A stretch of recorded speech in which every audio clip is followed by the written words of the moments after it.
여러분, 오늘 우리가 읽은 이 말씀 속에 예배가 몇 번 등장하시는 줄 압니까? 예배가 참 많이 나오는 구절입니다. 20절에 이 산에서 예배하였는데 예배할 곳이 예루살렘에 있다 하더이다. 21절에 너희가 하나님께 예배할 때가 이르리라. 22절에 예배하고 예배하노니 라고 말하고, 23절에 참되게 예배하는 자들은 진리로, 영과 진리로 예배할 때가 오나니 이렇게 예배하는 자를 찾으시니라. 24절에는 하나님은 영이시니 예배하는 자가 영과 진리로 예배할지니라 라고 말합니다. 제가 세어봤습니다. 10번이 나옵니다. 이 짧은 구간의 말씀 중에 10번이 나오는 구절입니다. 여러분, 예배는 중요합니다. 그리고 우리는 예배를 드리고 있습니다. 그렇다면 예배는 과연 무엇일까요? 제가 이전에 한번 말씀드린 적이 있습니다. 예배의 뜻은 한자로 말하면 애도의 절배자를 씁니다.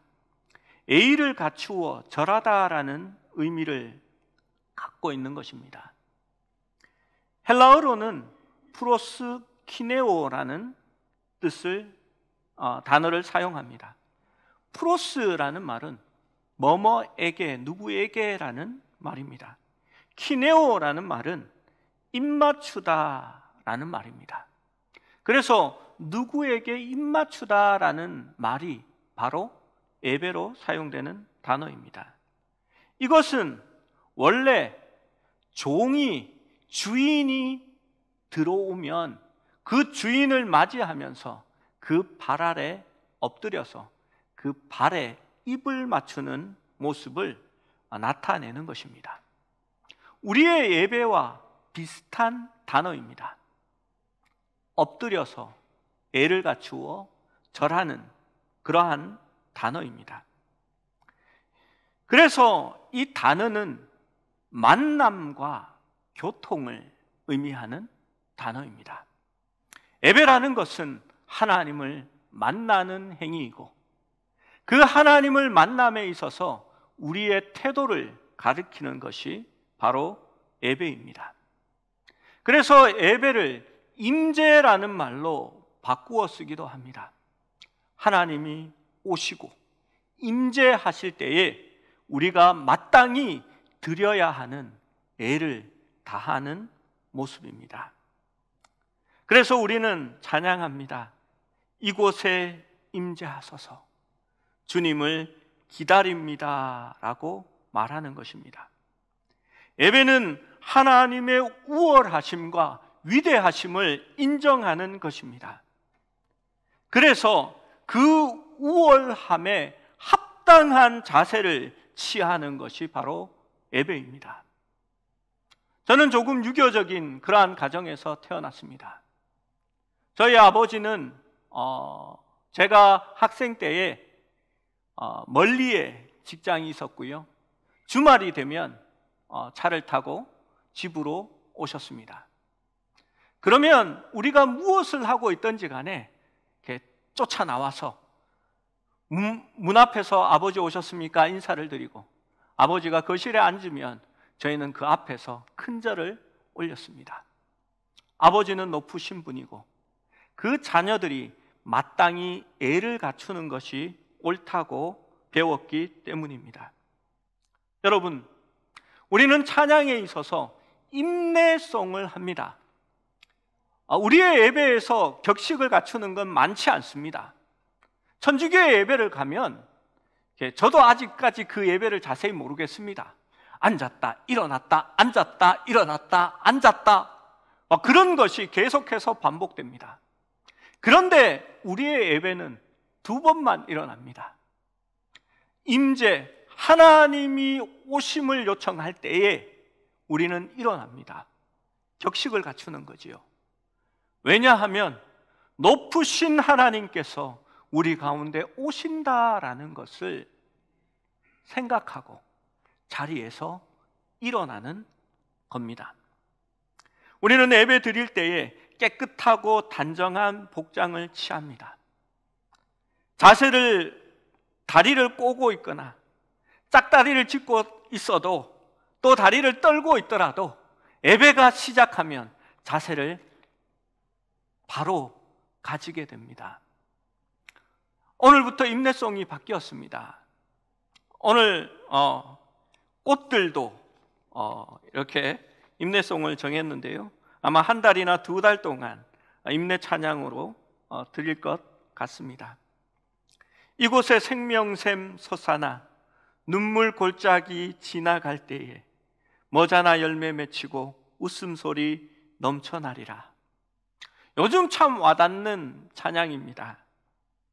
우리가 코로나19를 통하여 눈물 골짜기를 지나가고 있습니다. 그러나 하나님의 생명샘이 이곳에서 넘쳐날 것이고 머자나 열매 맺히고 웃음소리 가득한 찬양 소리가 가득한 곳이 되리라 믿기 때문입니다. 여러분, 임재를 기다리며 하나님 앞에 애를 갖추는 것이 바로 예배의 시작입니다. 예배는 늘 자세와 장소 그리고 형식의 문제 때문에 다툼이 이어집니다. 제가 오래전에 섬겼던 교회에서 큰 말썽이 일어난 적이 있습니다. 주일날 날이 되면 정장에 멀쑥한 양복을 입고 머리에 기름을 바르고 단정하게 오시는 장로님이 계셨습니다. 그 장로님은 예배 시간대에 늘 앞쪽에 앉으셨습니다. 그리고 예배가 시작하면 청년들이 한 8, 9명이 앞에 서서 싱어로 찬양을 함께 부릅니다. 그런데 청년들의 옷이 좀 많이 짧습니다. 미니스커트를 입고 오고 어쩔 때는 핫팬츠 같은 그런 바지를 입고 올 때가 있습니다. 장로님은 그게 마음에 드시지 않았나 봅니다. 그래서 어느 날 예배가 마치고 난 다음에 장로님께서 청년들을 다 집합시켰습니다. 옷이 그게 뭐냐고, 그것이 예배 드리는 자의 옷이냐고, 똑바로 챙거 입고 단정하게 입으라고 얘기를 합니다. 청년들이 거기까지 이해할 수 있는데 좀 지나친 말씀이 나왔습니다.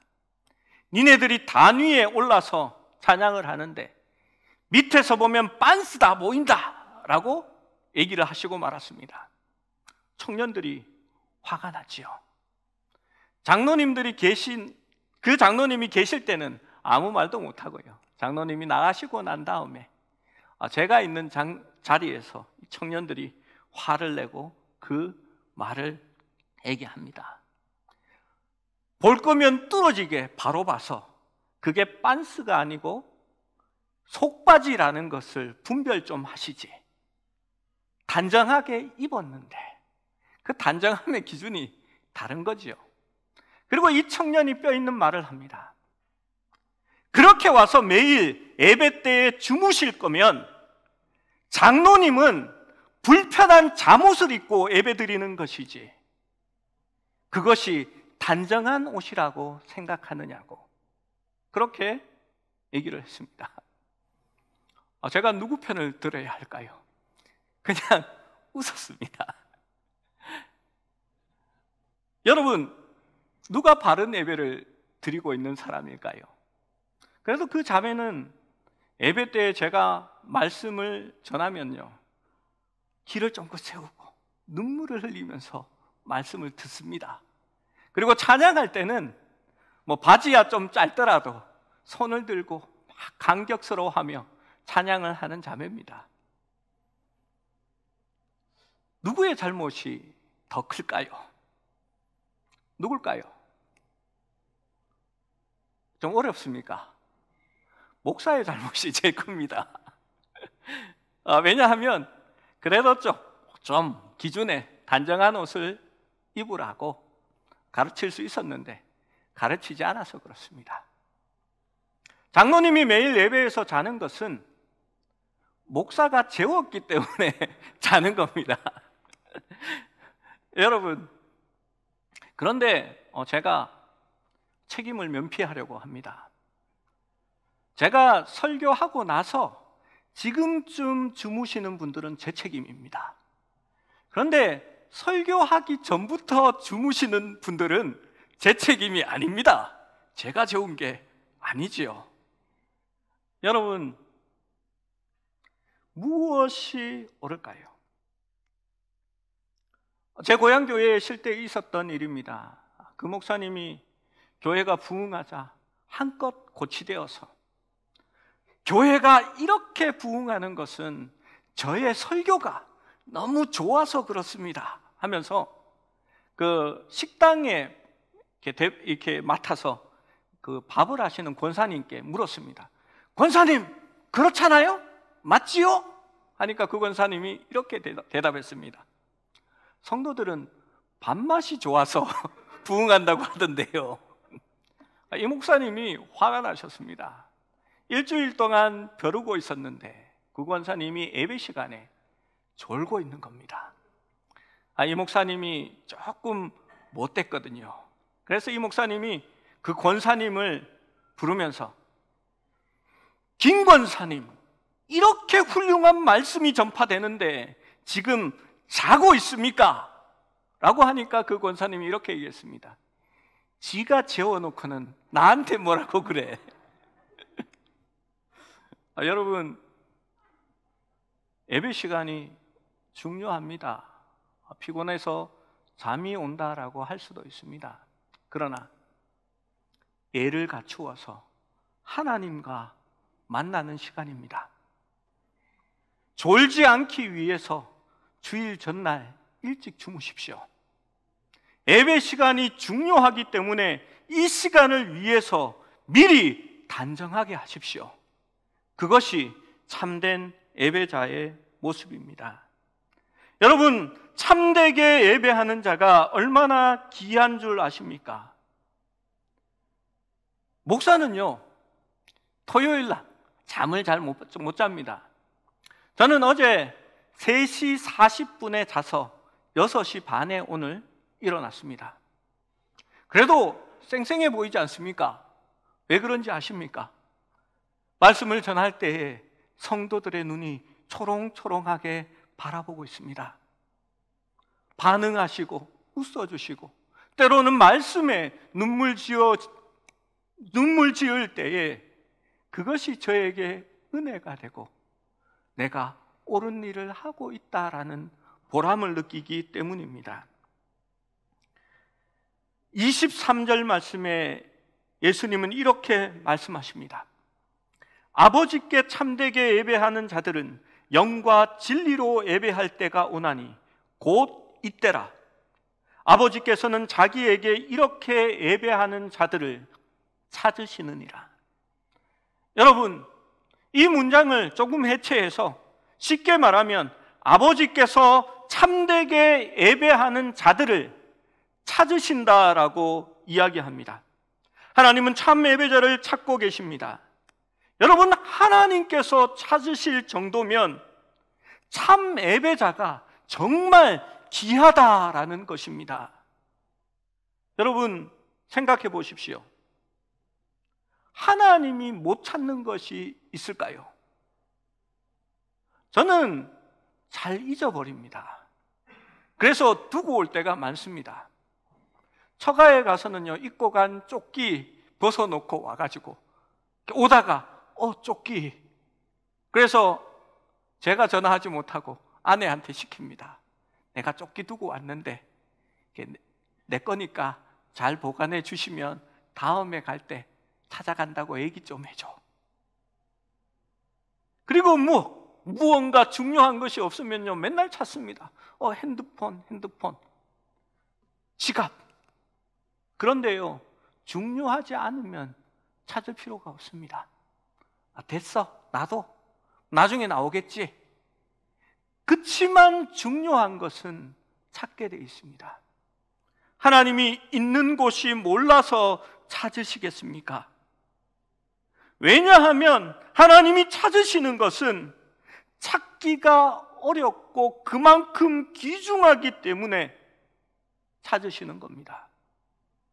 참으로 예배하는 자들을 내가 찾고 있으니까 너희는 참으로 예배하는 자가 되어라 라고 말씀하는 것입니다. 그렇습니다.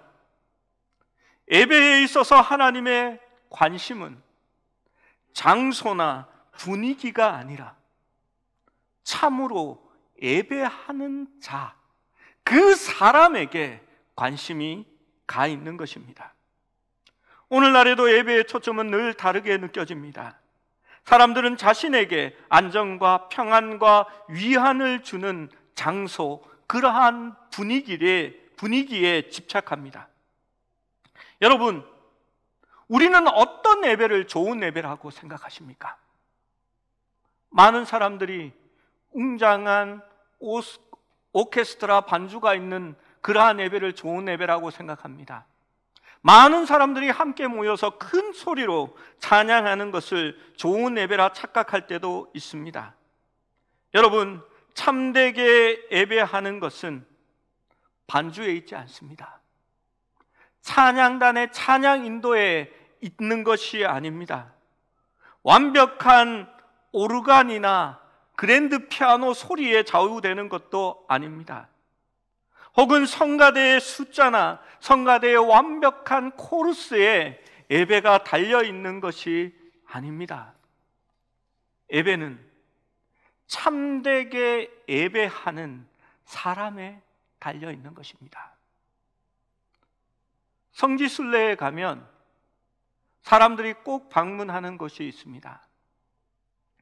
예수님이 십자가에 달리시고 돌아가신 후 그 예수님의 시신을 내려서 바위 위에 누였던 그곳이 아마 14코스인지 13코스인지 해서 거기에 사람들이 방문합니다. 그러면 거기에 가면 이상한 모습을 보게 됩니다. 성지순례에 가면 사람들이 이스라엘 스카프나 목걸이 같은 것을 기념품으로 삽니다. 그리고 사람들이 그 예수님이 누우셨던 그 바위에 가면요, 거기에 꿇어 엎드려서 입을 맞추고 그 반지와 스카프 같은 것들을 끄집어내어서 그곳에 올려놓고 이렇게 비비면서 눈물로 막 기도합니다. 왜 그렇게 기도하는 줄 아십니까? 그 예수님의 채취, 예수님의 몸으로 나왔던 그 어떤 영적인 묘한 그 기운이 그 십자가나 스카프에 묻어나기를 기도하는 겁니다. 그리고 집으로 돌아오지요. 그리고 정말 자기가 좋아하고 사랑하는 사람에게 그 십자가나 스카프를 선물합니다. 이거 예수님이 누우셨던 그곳에서 비비고 눈물로 기도해서 가져온 거야 하면서 전해줍니다. 여러분, 과연 그것이 영적인 어떤 기운이 있는 걸까요? 사람들은 예배도 그렇게 생각하는 것 같습니다. 주일 이 시간에 하나님 앞에 나와서 이 시간에 예수님으로부터 무언가 성스러운 기운을 받아서 그것을 가지고 이 자리를 나가는 것처럼 생각하는 것 같습니다. 여러분, 예배는 그런 것이 아닙니다. 당시에 사마리아인들은 그리심산의 제단이 참된 예배, 바른 예배를 드리는 곳이라 생각했습니다. 유대인들은 예루살렘 성전에서 예배하는 것이 참된 예배라고 말했습니다. 거기에는 역사적인 전통과 그들만의 이해관계가 얽혀져 있습니다. 복잡한 이야기니까 생략하려고 합니다. 그런데 예수님은 뭐라고 말씀하셨습니까? 21절 말씀에 예수께서 이르시되 여자여 내 말을 믿으라. 이 산에서도 말고 예루살렘에서도 말고 너희가 아버지께 예배할 때가 이르리라 라고 말씀합니다. 예수님은 장소를 말하지 않았습니다. 예수님은 그 때를 말하고 있습니다. 하나님은 영이셨습니다. 하나님은 구약에도 영이셨고 태초부터 영으로 계셨습니다. 하나님이 영이시기 때문에 신령과 진리로 예배할 때가 온 것이 아니라 예배가 이제 달라지기 때문입니다. 요한복음의 때는 예수님의 자신의 죽음에 대하여 이야기하는 겁니다. 예수님이 돌아가시는 날, 예수님이 운명하시는 그 시간에 성전의 휘장이 하늘에서 땅으로부터 갈라집니다. 그 휘장은 백성들이 있던 뜰과 하나님이 거하신다고 상징했던 지성소 사이를 가로막고 있는 문이었습니다. 그것이 찢긴 날이 바로 예수님께서 말하신 그 때라는 것입니다. 요한복음 2장 19절은 이렇게 말합니다. 예수께서 대답하여 이르시되 너희가 이 성전을 헐라 내가 사흘 동안에 일으키리라.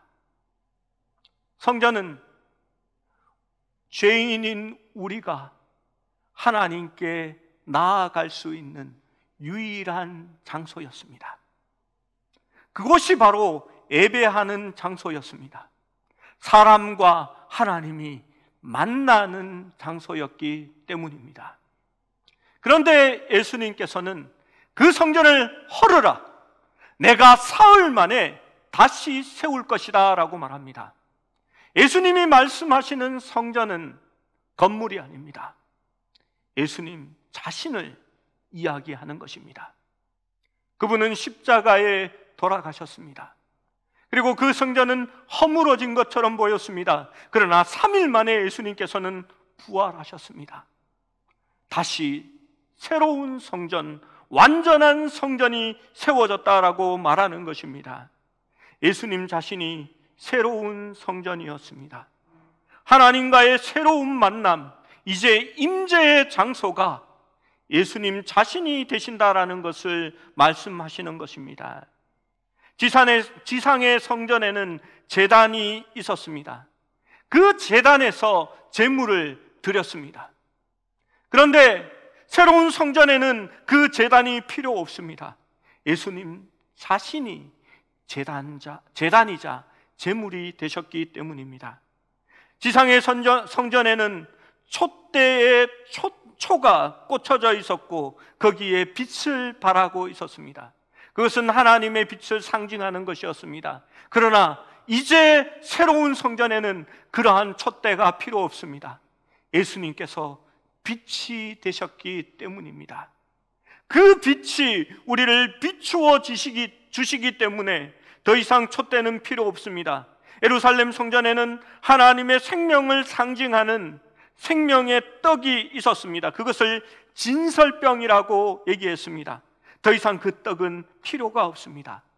예수님 자신이 생명의 떡이 되어 우리에게 자신의 몸을 내어주셨기 때문입니다.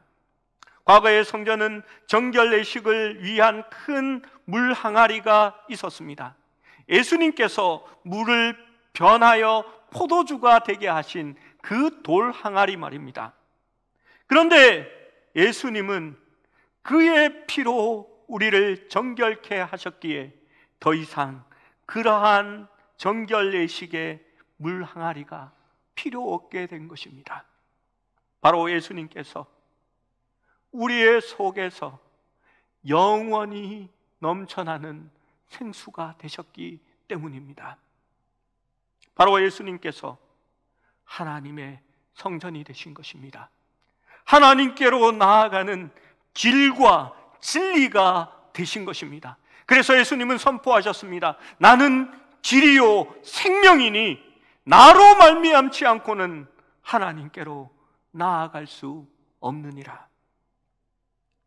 이제는 참되게 예배하는 자들은 영과 진리로 예배하는 사람들입니다. 참 예배하는 사람들은 육신으로 형식으로 예배하는 자가 아니라 하나님께 예배하기 위해서 하나님의 영으로 거듭난 사람들이 참된 예배, 영과 진리로 드려지는 예배를 드리는 것입니다. 하나님께 영으로 예배하기 위해서는 성령으로 거듭나야 합니다. 그리고 하나님의 진리를 통해 하나님께 나아가야 한다라는 것을 말하는 것입니다. 여러분, 하나님께 예배할 때가 온다라고 했는데 예수님께서는 하나님께라는 말을 사용하지 않았습니다. 아버지께 예배할 때가 온다라고 말씀했습니다. 갈라디아서 4장 6절 말씀을 보면 성령에 대해서 이렇게 말씀합니다. 너희가 아들이므로 하나님이 아들의 영을 우리 마음 가운데 보내사 아빠 아버지라 부르게 하셨느니라. 하나님의 임재가 임하여질 때에 우리가 영으로 하나님 앞에 예배드리며 그 하나님을 만나게 될 때에 우리 속에 계신 성령으로 말미암아 우리는 하나님을 아빠 아버지라고 부르게 되는 것입니다. 더 이상 무서운 하나님이 아니라 나와 함께 계시고 나를 위하여 도와주시는 내 아버지가 되시는 것입니다.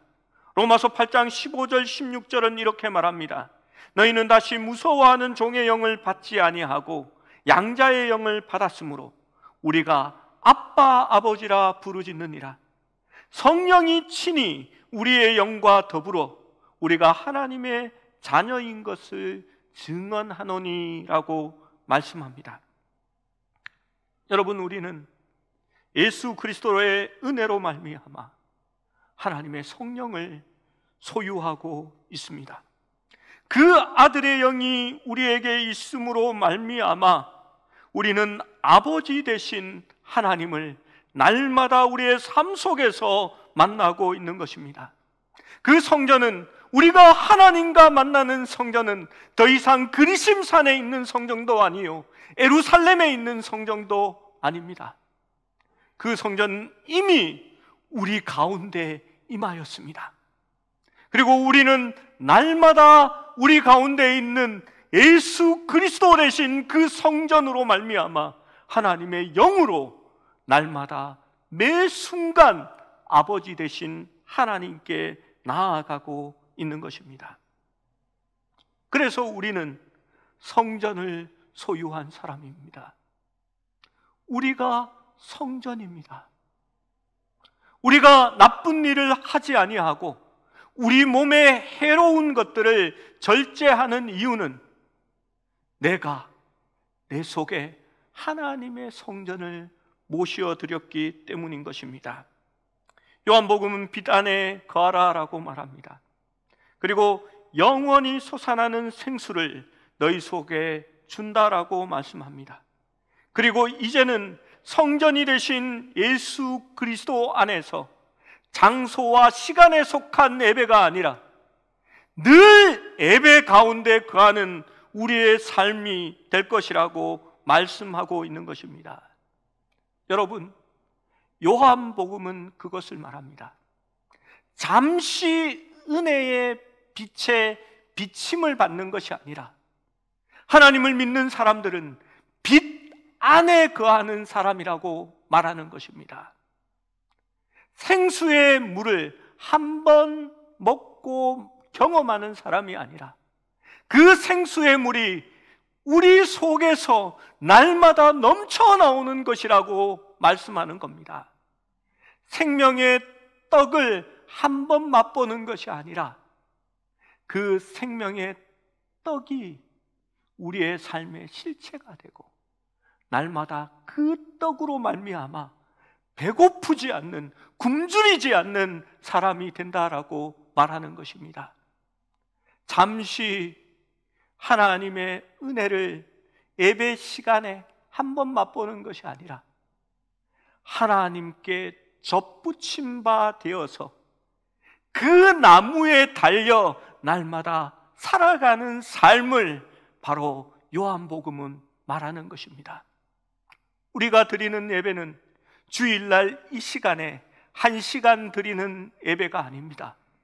우리가 드리는 예배는 우리와 함께 하시는 성전으로 말미암아 날마다 주님과 동행하면서 그 안에 예배하는 삶을 드리는 그러한 예배를 말하는 것입니다. 영과 진리로 드리는 예배는 로마서 12장 1절 2절 말씀 속에서 그 힌트를 얻을 수 있습니다. 우리 함께 읽어보겠습니다. 1절 2절 말씀입니다. 시작. 그러므로 형제들아, 내가 하나님의 모든 자비하심으로 너희를 권하노니 너희 몸을 하나님이 기뻐하시는 거룩한 산 제사로 드리라. 이는 너희가 드릴 영적 예배니라. 너희는 이 세대를 본받지 말고 오직 마음을 새롭게 함으로 변화를 받아 하나님이 선하시고 기뻐하시고 온전하신 뜻이 무엇인지 분별하도록 하라. 여러분, 그것이 우리가 드리는 예배입니다. 삶이 예배가 되기 위해서, 영적인 예배를 드리기 위해서 우리는 하나님이 찾으시는 예배자가 되어야 합니다. 예배하기 위해서 은혜로운 교회를 찾아야 하고, 예배하기 위해서 특별한 악기가 필요하고, 예배하기 위해서 특별한 가운을 입어야 하는 것이 아니라 우리가 생활하는 모든 삶의 시간과 우리가 머물러 있는 모든 것이 예배가 드려지는 장소가 될 수 있어야 합니다. 하나님을 예배하기 위해서 현재의 삶, 나의 말, 나의 행동, 나의 언어가 하나님께 예배하는 도구가 될 수 있어야 하는 것입니다. 지금 하나님께서는 그러한 사람을 찾으시고 계시는 것입니다.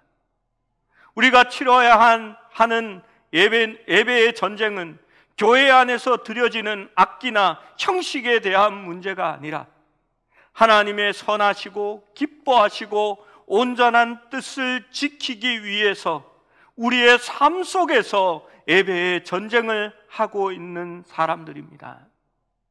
여러분, 왜 우리가 이 시간의 예배가 은혜가 되지 않을까요? 왜 예배 가운데 자꾸 주무시고 계시는 걸까요? 여러분, 삶이 예배가 되지 않았기 때문입니다. 내 삶을 예배로 드리기 위해서 날마다 피 흘리고 싸우면 하나님 앞에 이 시간에 나와서 내 눈이 범죄하면 한쪽 눈을 뽑아버리고 천국에 가는 것이 낫고, 내 손이 범죄하면 한쪽 팔을 찍어서 똑바로 하나님 앞에 나아갈 수 있기를 원하는 그러한 마음으로 살았다면 아마 이 시간 우리가 예배하러 나올 때에는 우리가 피투성이가 되어 하나님 앞에 예배의 장소에 들어서게 될 것입니다. 주일날 교회의 문을 두드리면서 이 시간에 머리를 숙여 아버지를 불러보십시오. 왜 눈물이 쏟아지지 않고 왜 감격이 솟아나지 않겠습니까? 여러분, 삶을 예배로 바꿀 수 있어야 합니다. 하나님이 그러한 예배자를 지금 찾고 계신 것입니다. 저는 훈련소에 있을 때 훈련소 기간 중에 한 주간을 훈련을 받지 않고 내부반에서 뒹굴뒹굴 하면서 그림을 그렸습니다. 예전에는 큰 그림들을 이렇게 인쇄를 하는 방법이 없었습니다. 그래서 훈련병들을 교육시킬 때 이렇게 차트를 만들어 놓고 그 차트를 넘기면서 이렇게 설명을 하고 가르쳤습니다. 그런데 그 차트가 무슨 문제가 생겼는지 분실한 것 같습니다. 검열이 오기 전에 그 차트를 만들어 놓아야 하니까 훈련병 중에 그림을 좀 그리는 사람들을 차트병들이 요청해서 그것을 돕도록 한 것입니다. 차트병 중에 저희 선배가 있었습니다. 저 녀석이 저희 미술부 후배인데요, 잘 그립니다 해서 제가 불려나간 겁니다. 그래서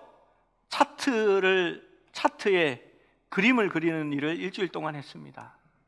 M16 소총도 그리고요, 앉아서 쏴, 서서 쏴, 쪼그려서 쏴, 이런 그림들을 그렸습니다. 훈련 안 받고 좋았지요. 첫 번째 주일이 되었습니다. 교회에 갈 사람들을 불렀고 우리는 연병장에 교회에 가기 위해서 모였습니다. 근데 중대장이 저를 봤습니다. 야, 이준수, 차트 그려야지. 어딜 가? 이리 나와 라고 얘기했고 저는 한쪽에 따로 세워지게 되었습니다. 차트 그려 라고 했을 때 제가 교회에 갔다 와서 그리겠습니다 라고 얘기했습니다. 그러자 중대장이 와서 제 촛대뼈를 깠습니다. 그리고 욕을 하면서 대가리 박아. 여러분, 대가리 박아라는 게 무슨 얘기인지 아시지요? 땅바닥에 머리를 박고 이렇게 있는 겁니다. 나중에 되면 머리 껍데기가 막 이렇게 딱지가 앉아서 이렇게 까집니다. 그리고 나머지 훈련병들에게 교회에 가라고 했습니다.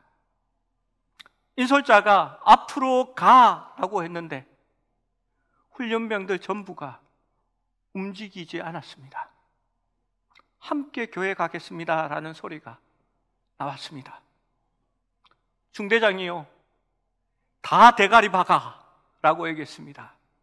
여러분, 이렇게 간다고 도열에 있다가 다 머리 박아 하면 어떻게 되는지 압니까? 앞에서 머리 박으면 뒤로 막 다 밀려나면서 머리를 박게 되는 겁니다. 그리고 한참을 있었습니다. 일어나, 너희들은 빨리 교회 가. 그런데 아무도 움직이지 않았습니다. 중대장은 저를 일으켜 세우고 저의 뺨을 때렸습니다. 교회 갈 거냐? 라고 물었습니다. 저는 가겠습니다 라고 얘기했습니다. 그 순간에 교회에 가기 위해서 모여있던 훈련병 속에서 작은 소리가 들렸습니다. 우 하는 야유 소리였습니다. 그리고 그 소리는 조금 더 작은 소리가 보태지고 보태져서 큰 소리로 변해가고 있었습니다. 중임대장이 당황했습니다. 법적으로 종교 행사는 그 종교 행사라고 말합니다. 종교 행사는 보장되어 있습니다. 그리고 이걸 막으면 분명히 나중에 소원 수리를 적을 때에 그 내용이 나올 겁니다. 군종감이나 예배를 맡은 목사님은 그 중대장보다는 훨씬 계급이 높은 사람입니다.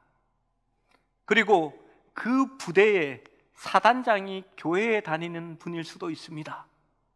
그 중대장이 난처해진 겁니다.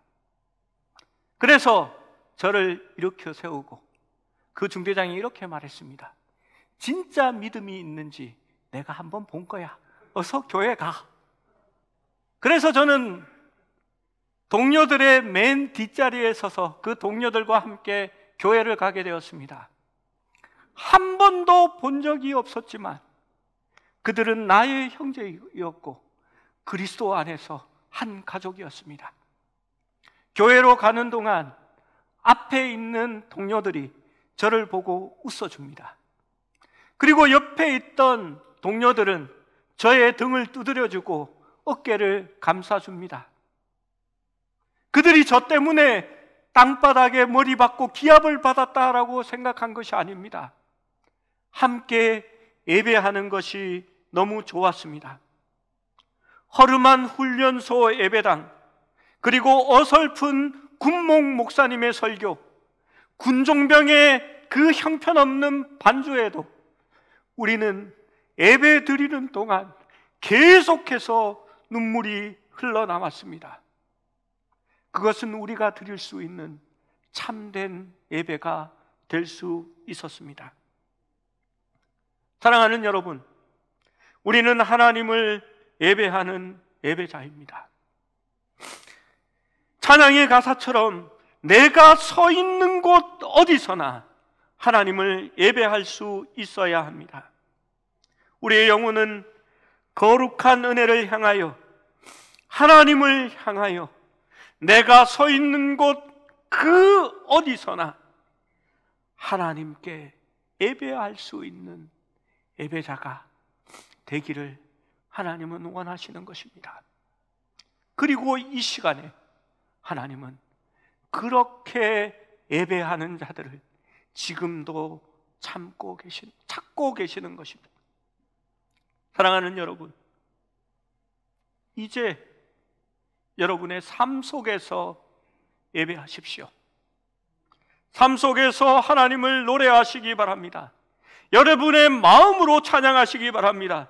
여러분의 행동이 멜로디가 되고 여러분의 말이 그 찬양의 가사로 만들어지기 원합니다. 우리가 자신을 하나님 앞에 산 제사로 드릴 때에 우리의 삶이 하나님이 기뻐하시고 온전하신 뜻을 이루어가는 삶이 될 때에 그것이 바로 우리가 하나님 앞에 드릴 수 있는 참된 예배가 되는 것입니다. 그리고 신령과 진정으로 예배하는 예배자로서 이 자리에 모이게 되는 것입니다. 사랑하는 여러분, 참된 예배자가 될 수 있기를 주님의 이름으로 축원합니다.